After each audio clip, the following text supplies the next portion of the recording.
ચાલો, જે stress management છે બરાબર, એની આપણે લાસ્ટ લેક્ચરની અંદર જોયું કે જે પર્સનલ ટેકનિક છે એટલે કે વ્યક્તિગત પદ્ધતિ છે બરાબર છે. તો સ્ટ્રેસની કેવી રીતે કંટ્રોલ કરાય, તો એમાં આપણે સમય સંચાલન પદ્ધતિઓ જોઈ બરાબર છે, કે સૂચિ બનાવી, ડાયરી જે છે મેન્ટેન કરવાની હોય, પછી ફિઝિકલ એક્સરસાઇઝીસ, પછી રિલેક્સેશન ટેકનિક બરાબર છે. એમાં પેલું હતું જોગિંગ, સ્વિમિંગ, પછી સાયકલ ચલાવવી બરાબર છે, પછી યોગા કરવું, ધ્યાન, એ બધી વસ્તુ આપણે જોઈ. બાયોફીડબેક છે એ જોયું બરાબર, પછી હિપ્નોસિસ જોયું.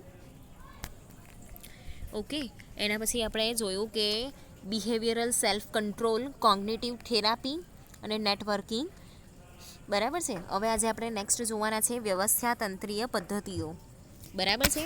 તો કોઈ પણ વ્યવસ્થા તંત્ર છે એનો મુખ્ય ઉદ્દેશ શું હોય છે કે જે માનવ સાધનો છે એનો સર્વશ્રેષ્ઠ ઉપયોગ કરવો બરાબર છે, કે જે પણ હ્યુમન રિસોર્સિસ છે એનું બેસ્ટમાં બેસ્ટ આપણે યુઝ કરી શકીએ બરાબર છે. જેથી કેવું છે કે બંને સાઈડ ડેવલપમેન્ટ થાય. જ્યારે આપણે આપણી જે સ્કિલ્સ છે એને વિકસાવીએ છીએ બરાબર છે, જ્યારે આપણે આપણું બેસ્ટ આપવાનું ટ્રાય કરીએ છીએ બરાબર, એક જગ્યાએ આપણે કામ કરીએ છીએ, કોઈ બી એક કંપની છે કે કોઈ બી ઇન્સ્ટિટ્યૂટ છે, કોઈ બી એકેડેમિક છે, એની અંદર આપણે કામ કરતા હોઈએ બરાબર છે, તો આપણે ત્યાં કેવું છે કે આપણે જે કામ કરીએ છીએ ને એનાથી આપણું પણ ડેવલપમેન્ટ થાય છે અને કંપનીનું પણ થાય છે બરાબર છે. એટલે આપણે આપણો બેસ્ટ આપવાનું ટ્રાય કરીએ જ છીએ.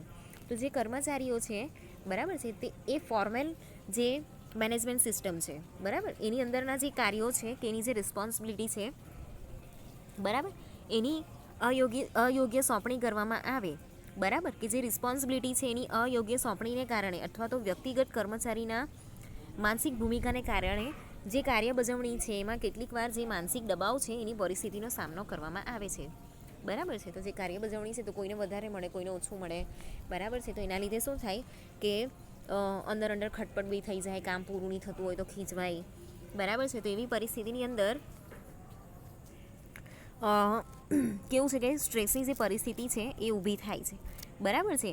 અને આવી પરિસ્થિતિના લીધે જે આપણો વર્ક સેટિસ્ફેક્શનનો જે રેશિયો છે ને બરાબર છે, એને આપણે પહોંચી નથી શકતા.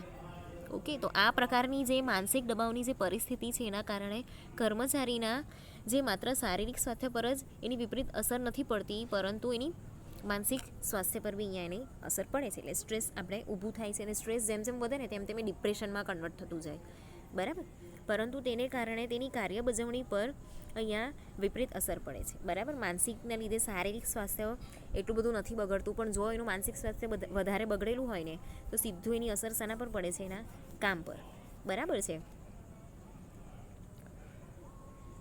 તો અહીંયા ધંધાકીય પ્રવૃત્તિ જે છે એના ઉપયોગમાં લેવાતા બધા જ જે સાધનો છે, ઇનપુટ ઓર રિસોર્સિસ બરાબર, એ પૈકી જેટલા બી માનવ સાધનો છે એક વિશિષ્ટ પ્રકારનું જીવન સાધન છે બરાબર. આપણે જે હ્યુમન રિસોર્સિસ છે ને એ એકદમ નેચરલ અને જીવંત સાધન છે બરાબર. તો જો માનવ સાધનો અહીંયા શ્રેષ્ઠતમ ઉપયોગ કરવામાં આવે તો એકમની જે નકારાત્મકતા બરાબર અને એના જે લાંબા ગાળાના વિકાસ છે ગણનાપાત્ર અસર થાય છે. આથી આધુનિક સંચાલનની જે વિચારસરણી છે એમાં સંસ્થાકીય જે પ્રશ્નો છે એના દ્વારા જે દબાવ છે એ દૂર કરવાનો અહીંયા પ્રયત્ન કરવામાં આવે છે બરાબર. તો અહીંયા શું કરવામાં આવે છે કે જે કર્મચારીની યોગ્ય પસંદગી છે અને કાર્ય સોંપણી છે એ બરાબર છે. તો અપ્રોપ્રિએટ સિલેક્શન અને પ્લેસમેન્ટ જે છે એ થવું જોઈએ. એના પછી ધ્યેય અને લક્ષ્યાંકોનું યોગ્યતા અને સ્પષ્ટતા. તો appropriateness of clarity of objectives and targets. એના પછી છે ભૂમિકાનું સ્પષ્ટીકરણ એટલે કે રોલ ક્લેરિટી. એના પછી છે યોગ્ય બદલી એટલે કે અપ્રોપ્રિએટ ટ્રાન્સફર. ભૌતિક યોગ્યતાનો કાર્યક્રમ એટલે કે ફિઝિકલ ફિટનેસ પ્રોગ્રામ. વ્યવસ્થાતંત્રીય વાતાવરણ સહાયક બનાવવું to create supportive organisational climate. એના પછી છે કાર્ય અથવા કાર્યભાગને વધુ સમૃદ્ધ કરવો બરાબર, ટુ એનરીચ જોબ્સ ઓર ટાસ્ક. કારકિર્દી પથ અને વ્યક્તિગત સલાહની અહીંયા જોગવાઈ કરવી ટુ પ્રોવાઈડ કરિયર પથ એન્ડ પર્સનલ કાઉન્સેલિંગ બરાબર છે. તો કર્મચારીની જે યોગ્ય પસંદગી અને કાર્ય સોંપણી અહીંયા કરવાની એટલે કે અપ્રોપ્રિએટ સિલેક્શન એન્ડ પ્લેસમેન્ટ બરાબર છે. તો નેક્સ્ટ જે છે બરાબર. તો આ જેટલા બી પોઈન્ટ છે આપણે લાઇન વાઇઝ સમજવાના છે. તો એમાં પહેલું છે કે કર્મચારીની જે યોગ્ય પસંદગી અને કાર્ય સોંપણી છે એ. તો સામાન્ય રીતે ઓછી લાયકાતવાળા અથવા બિન અનુભવી જે કર્મચારી છે પોતાની બજવણીમાં આત્મવિશ્વાસ કેળવી શકતા નથી. તો આવી વ્યક્તિઓ કાર્ય કરવામાં એક પ્રકારની જે માનસિક દબાવ છે અનુભવતી હોય છે. તો અહીંયા કેવું છે કે જે ઓછી લાયકાત ધરાવતા હોય, બરાબર, કે પછી જે કર્મચારી એવા હોય કે બિન અનુભવી હોય, નવા નવા હોય, બરાબર છે, તો એ પોતાની જે કાર્ય બજવણી છે એની અંદર આત્મવિશ્વાસ જે છે એ કેળવી શકતા નથી. તો આવી જે વ્યક્તિઓ છે કાર્ય કરવામાં અનેક પ્રકારના જે માનસિક દબાવ છે એનો અનુભવ કરતી હોય છે, બરાબર. એને સ્ટ્રેસ ઓફકોર્સ લાગે, કેમ કે એને આવડતું નહીં હોય, હજુ શીખતો હોય, બરાબર. તો એકમના જે કર્મચારી છે એ વિભાગની ખોટી પસંદગી અને ભૂલ ભરેલી કાર્ય સોંપણીને કારણે જે તે કાર્ય માટે નવાગંતુક જે બિનયોગ્ય મિસફિટ પુરવાર થાય છે, બરાબર.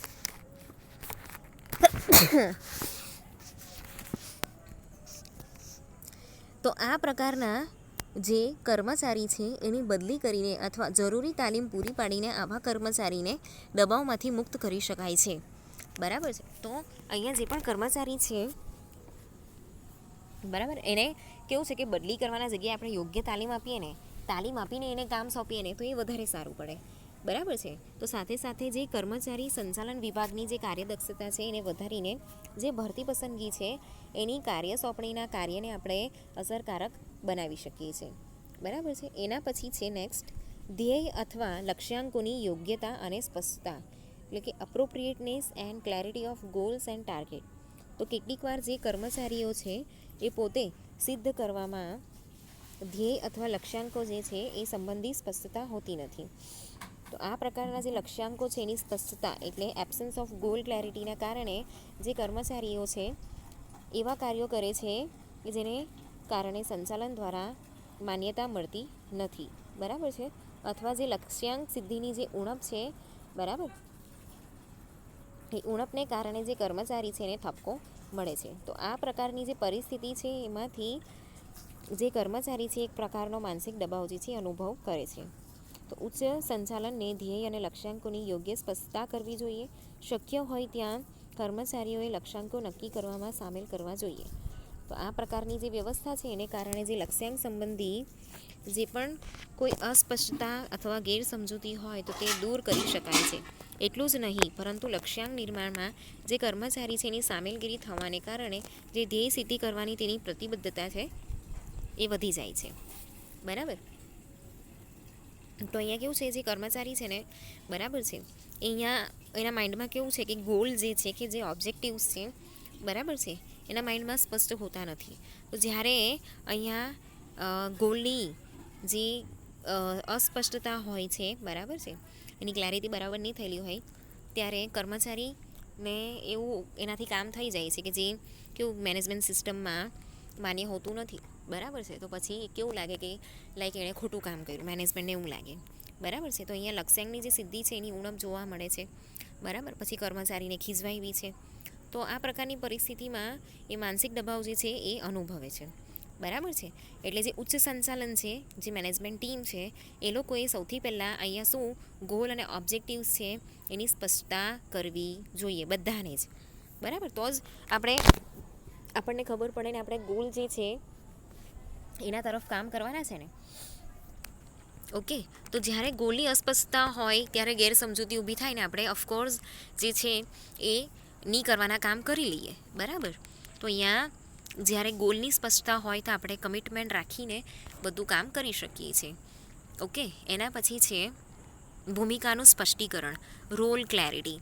તો કેટલાક જે કર્મચારીઓ છે એને કાર્ય સોંપણીની અસ્પષ્ટતાને કારણે કયું કાર્ય કરવું અને કયું કાર્ય ટાળવું તે અંગે કોઈ નિર્ણય અહીંયા કરી શકતા નથી. તો ખાસ કરીને જે કાર્ય સોંપણીમાં સંચાલન દ્વારા કોઈ ગેપ અથવા બેવડીકરણ ઓવરલેપની પરિસ્થિતિ જે છે એ સર્જાતી હોય છે. તો તે સમયે કાર્ય કરવા સંબંધી કર્મચારી અને જે વિશિષ્ટ પ્રકારની દ્વિધા અનુભવે છે. તો આ પ્રકારની જે અનિશ્ચિતતા છે એને કારણે જે કર્મચારી છે એક પ્રકારના માનસિક દબાવની પરિસ્થિતિનો સામનો એ કરે છે.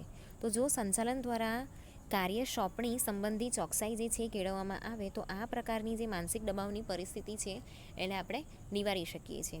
બરાબર છે. તો અહીંયા જે કર્મચારી છે એને કામ સોંપવામાં જો અહીંયા અસ્પષ્ટતા હોય, બરાબર, કે એને શું કામ કરવાનું છે, કયું કામ કરવાનું છે, બરાબર છે, તો એ બરાબર નહીં સોંપે તો કેવી રીતે કામ કરે? ઓકે, તો અહીંયા સ્પષ્ટતા નહીં હોય તો એ શું કરે? કામ નહીં કરે. બરાબર છે. અને કેવું છે કે એ કયું કામ કરવું એ ડિસાઈડ નથી કરી શકતો. બરાબર છે, એટલે બરાબર કામ નથી કરી શકતો. તો એના લીધે કેવું છે કે સંચાલન દ્વારા ગેપ કે જે ઓવરલેપની પરિસ્થિતિ છે એ સર્જાય છે. ઓકે, તો એટલા માટે શું થાય છે કે જે કર્મચારી છે ને, બરાબર, એ દ્વિધા અહીંયા અનુભવે છે. તો આ પ્રકારની જે અનિશ્ચિતતા છે એને કારણે કર્મચારી એક પ્રકારની માનસિક દબાવની પરિસ્થિતિ છે એનો અહીંયા એ સામનો કરે છે. બરાબર. એના પછી છે અપ્રોપ્રિએટ ટ્રાન્સફર, એટલે કે યોગ્ય બદલી.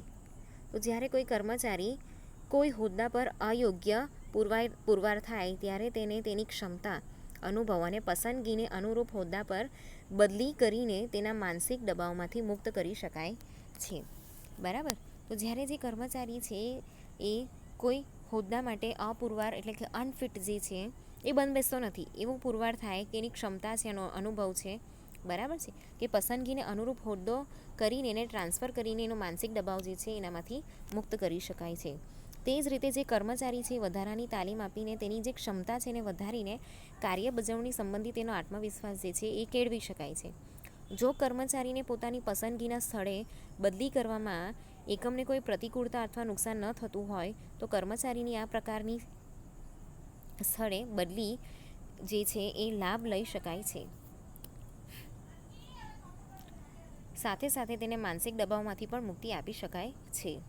બરાબર. તો જો એ પોતાના હોદ્દા માટે કેવું છે કે યોગ્ય નહીં હોય તો એની ક્ષમતા, અનુભવ અને પસંદગી પ્રમાણે અહીંયા એને ટ્રાન્સફર કરીને એનો સ્ટ્રેસ જે છે ઓછો કરી શકાય છે.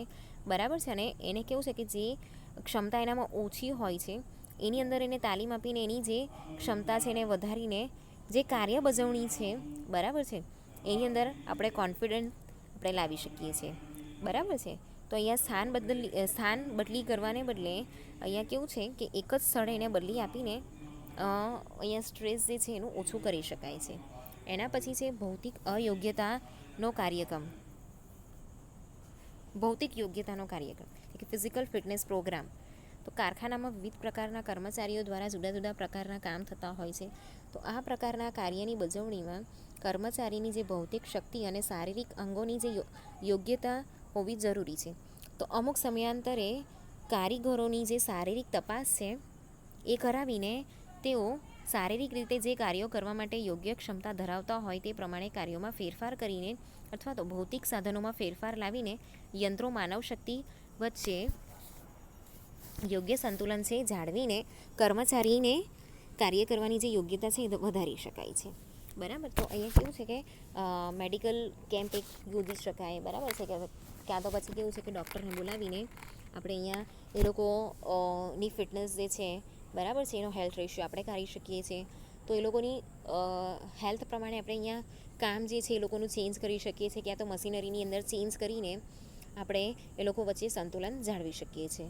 બરાબર છે. તો આ રીતે શારીરિક મર્યાદાઓ છે, બરાબર, એમાંથી જે ઉદ્ભવતો જે પણ એ લોકોને ડિસેટિસ્ફેક્શન છે વર્ક પ્રત્યેનું, બરાબર છે, એનો જે સ્ટ્રેસ છે એને આપણે દૂર કરી શકીએ છીએ. ઓકે. એના પછી આગળ છે કે વ્યવસ્થાતંત્રીય વાતાવરણ સહાયક બનાવવું. તો ક્રિએટ સપોર્ટિવ ઓર્ગેનાઇઝેશનલ ક્લાઇમેટ. તો વ્યવસ્થાતંત્રમાં જે નેતાગીરી છે, બરાબર છે, એની અંદર જે આપખુદીના બદલે લોકશાહી સ્વરૂપનું બનાવવી જોઈએ એને, બરાબર છે. એટલે આર્બિટ્રરીની જગ્યા પર આપણે અહીંયા ડેમોક્રેટિક જે છે એ અપનાવવી જોઈએ. તો નિર્દોષ ભૂલ માટે સજાને બદલે જે યોગ્ય સલાહ છે એના દ્વારા આવી ભૂલ ભવિષ્યમાં કઈ રીતે અટકે તે પ્રકારની સલાહ આપવી જોઈએ. તો વિભાગીય કર્મચારીઓ વચ્ચે સંઘર્ષને બદલે સહકાર કેળવાય તે પ્રકારની પરિસ્થિતિનું અહીંયા સર્જન કરવું પડે. લોકશાહી પરિસ્થિતિ જે છે ઊભી કરવાની, બરાબર. હવે કોઈ ભૂલ કરે છે ને એને સજા આપીએ આપણે, બરાબર, તો રાજાશાહી જેવું થઈ જાય. ઓકે. એની જગ્યા પર એને સલાહ આપવું જોઈએ, શીખવાડવું જોઈએ, એને હેલ્પ કરવી જોઈએ, બરાબર. અને જેટલા બી કર્મચારી છે એ લોકો વચ્ચે એક સોશિયલ લાઈફ જે છે એનું સર્જન આપણે કરવું જોઈએ, બરાબર. એની સાથે સાથે જે ઓછામાં ઓછા સાધનો છે એમાં કર્મચારી એ જે છે એની અંદર સ્પર્ધા ઊભી થાય છે, બરાબર. તો એનો યોગ્ય ઉપયોગ કેવી રીતે કરે અને વધુમાં વધુ ઉપયોગ કેવી રીતે કરે એ લોકોને શીખવાડવું જોઈએ.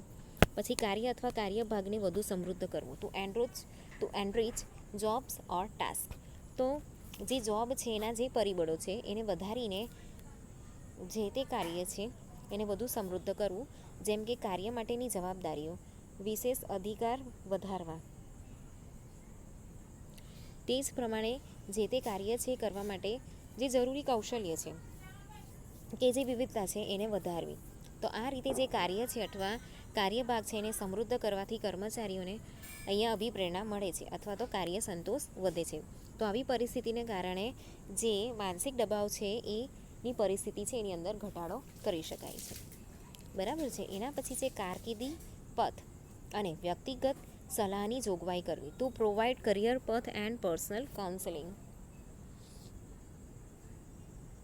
તો એની અંદર છે કે વ્યક્તિગત વિકાસ એ દરેક વ્યક્તિની જરૂરિયાત છે. તો કર્મચારીઓ જેમ જેમ એક જ એકમમાં વધુ લાભ વધુ અનુભવ મેળવે છે તેમ તેમ તેઓને બઢતીની તક મળે એ પ્રકારની વ્યવસ્થામાં બઢતી માર્ગ સ્પષ્ટ કરવો જોઈએ, બરાબર. એટલે એ લોકોને કેવું છે કે જે કરિયર પથની અંદર એ લોકોને ઇન્ક્રીમેન્ટની સાથે સાથે એ લોકો ઉપરની પોસ્ટ મળે, બરાબર છે. એવી વસ્તુ બી અહીંયા પ્રોવાઈડ કરવી જોઈએ. તો જે કર્મચારી છે, બરાબર, એના માટે આ વસ્તુ જે છે એ જરૂરી બી છે, પણ જ્યારે બઢતી કરવામાં આવે તો એના માટેની સમજ અને માર્ગદર્શન જે છે આપણે પૂરા પાડવા પડે. તો આ પ્રકારની જે વ્યવસ્થા છે એના લીધે શું થાય છે કે જે કરિયર રિલેટેડ જે કર્મચારીઓ છે, કરિયર ઓરિએન્ટેડ જે કર્મચારીઓ છે, બરાબર છે, એ લોકોને અહીંયા કેવું છે કે અભિપ્રેરણા મળે છે, બરાબર છે. એ લોકોને મોટિવેશન મળે છે કે એ લોકોને જોબ સેટિસ્ફેક્શન પણ જે છે એ મળે છે કે હા અહીંયા ખરેખર મને ડેવલપમેન્ટ કરવાની તક મળે છે. તો આ રીતે અહીંયા કેવું છે કે વિકાસની જે તકો છે એના અભાવમાં ઉદ્ભવતી જે હતાશા અને અસંતોષ જે છે એ અહીંયા દૂર થાય છે, બરાબર છે. તો આ રીતે જે બધી પરિસ્થિતિ છે સ્ટ્રેસની, અને આ રીતે આપણે દૂર કરી શકીએ છીએ એઝ અ મેનેજમેન્ટ ટીમ તરીકે.